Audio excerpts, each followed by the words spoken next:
This is going to be your guide for getting rare and awesome Pokemon in Pokemon Sun and Moon, so let's get right into it, starting off with Gibble, Gabite, and Garchomp. Now, if you want one of these Pokemon, you need to head over to the desert and make sure a Sandstorm is active. If it is, just go and find any random Pokemon encounter, and then you will need to start an SOS battle. Now, if you've not seen my guide for SOS battles, pretty simple. All you need are a couple of Adrenaline Orbs, which you can buy in a Pokemart, and a Pokemon with False Swipe. So the Pokemon that you're facing up against, what you need to do is False Swipe it, get it down to low hit points, use Adrenaline Orb on it, and then just wait for some wild encounters that'll call for help, and then sometimes that Pokemon can be a Gabite because it will be a weather-induced SOS battle. Now, it can take a long time. I was trying for over 30 minutes until my Gabite finally appeared, so do not get discouraged if you do not see it for a while, and then that's pretty much going to be the biggest part of it. Knock out the other Pokemon, weaken the Gabite enough that way you can catch it, and then you should be good to go. Now, once you have your Gabite, that's kind of all there is to it. That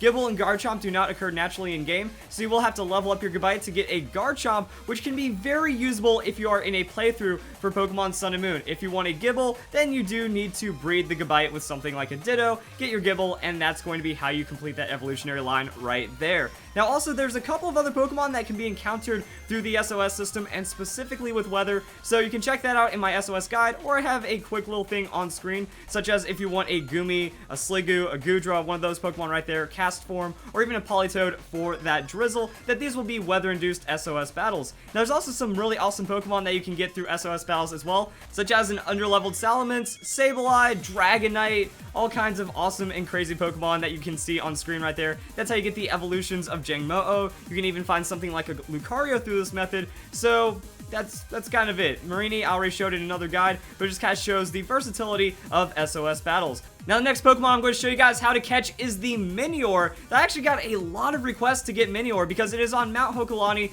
and it is a somewhat uncommon encounter. So just pretty much run around the grass until you get a Minior. And it's actually a really interesting thing that you have to break its shields to understand what color is inside, and if you accidentally KO it, well, that means you never get to find the delicious goodness within. Now, when you do try to catch the Pokemon, do acknowledge that it gets weaker the more that it goes. That once you break the shields, it has a defensive switch, so it might be easier to knock out, which means the False Swipe will be pretty good right there. Now, once you break the shields on Minior, it's a pretty easy catch after that, and on screen you can see all the colors of Minior that you get to taste the rainbow with it. Interestingly enough, you can also breed it with a Pokemon like Ditto. Even though it's genderless, it is not in the undiscovered egg group, it is in the mineral egg group, therefore you can breed it. So you will need a Ditto, and then you can go for a competitive Minior like that, or you can just try to kind of farm up all the different colors of this guy because it's actually pretty vibrant and a pretty awesome Pokemon like that, so I understand why people wanted to figure out how to catch it. Also, if you stay on Mount Hokulani, there is a chance you can encounter Beldum.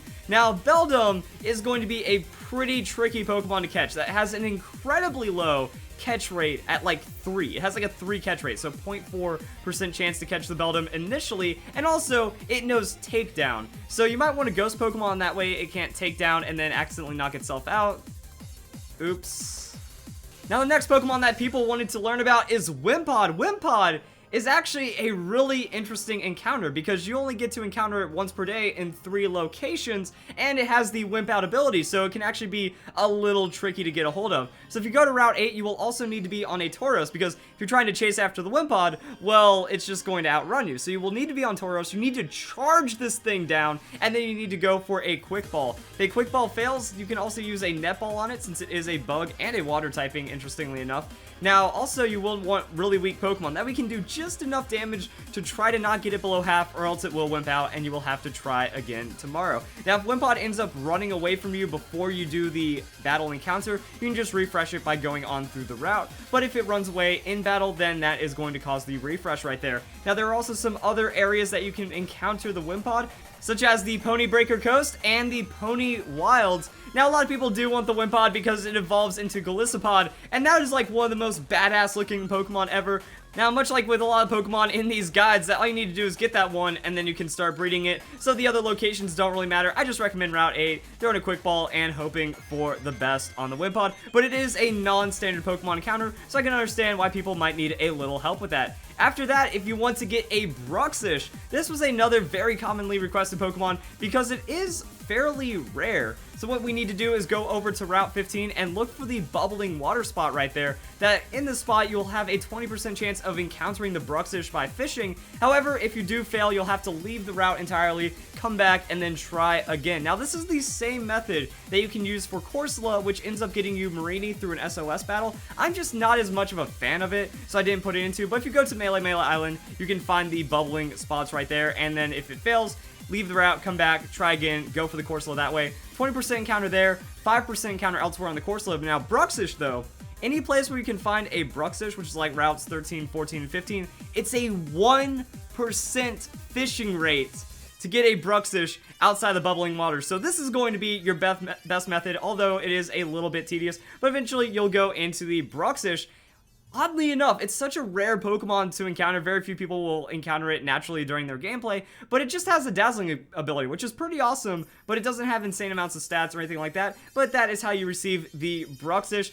And now I want to take a little bit of time to talk about Oricorio, because it is a very interesting Pokemon. Got a lot of requests on figuring out how this little guy works, so you can actually encounter it on every single island, and it'll have a different form depending on which island you find it on. However, there will also be nectar areas that will change the Pokemon's form as well. So what you can do is you can go to the south part of Route 6, that you can find the pink Oricorio, just to simplify it. You can find that in the southern 2 grass patches on Route 6, that's not in the northern end. And also, if you want to get the nectar there, you'll have to go to Royal Avenue, that there's pink flowers in the little courtyard area, and you'll be able to find the pink nectar there. Now, the rest of them are pretty simple. Just go to the meadow. Melee Meadow, Pony Meadow, and Ula Meadow. Those will all have Oricorio inside of them, and you can find the respective nectars, and all you have to do to change the form is use a nectar on that Oricorio form, and you're pretty much good to go. So the Pokemon isn't super complicated, but just is really interesting, even though you can kind of figure it out right there, that you click on the dazzling little glowy flashy light, that's going to give you the nectar, you catch Oricorio anywhere else, and then you're going to be good to go like that.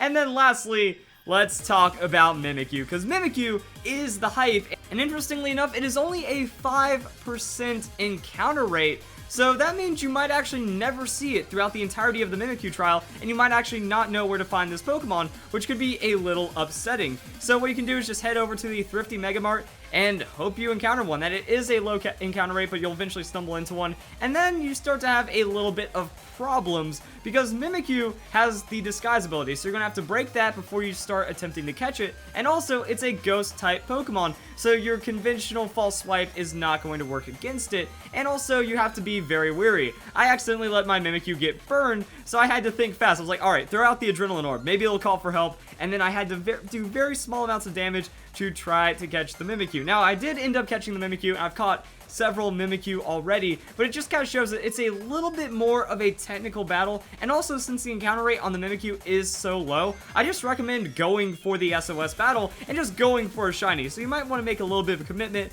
when going for the Mimikyu. However, when you do the SOS battle on the Mimikyu, it is not a 100% chance to call another Mimikyu, that it might end up with a Haunter or something like that. So that's another thing to be aware of. But the Mimikyu does exist in the Thrifty Mega Mart. You can find it there. It's just a pretty low encounter rate. And I think that's all that there is to this video, showing you guys how to catch like 7 Pokemon or something. The Gibble, Gabite, Garchomp, I think are the big ones, because everyone wants to use Garchomp competitively, and you can't just run out and find the Gibble. That's a weather specific SOS battle rare encounter thing. So it's a pretty exclusive Pokemon, similar to the Marini right there, and then you don't even get the Gibble. So if people are like looking up Gibble, just say evolve Gabite, and then you might think, oh, I guess it's transfer. I guess there's like a really weird method of getting it, even though it's just Gabite, and then you can breed it down, and that's how you end up with your Gibble. On that, Minior and Beldum are kind of tied together. You can also encounter Ditto on Mount Hokulani, so you can get a lot of really good and useful Pokemon on the mountain right there. The Beldum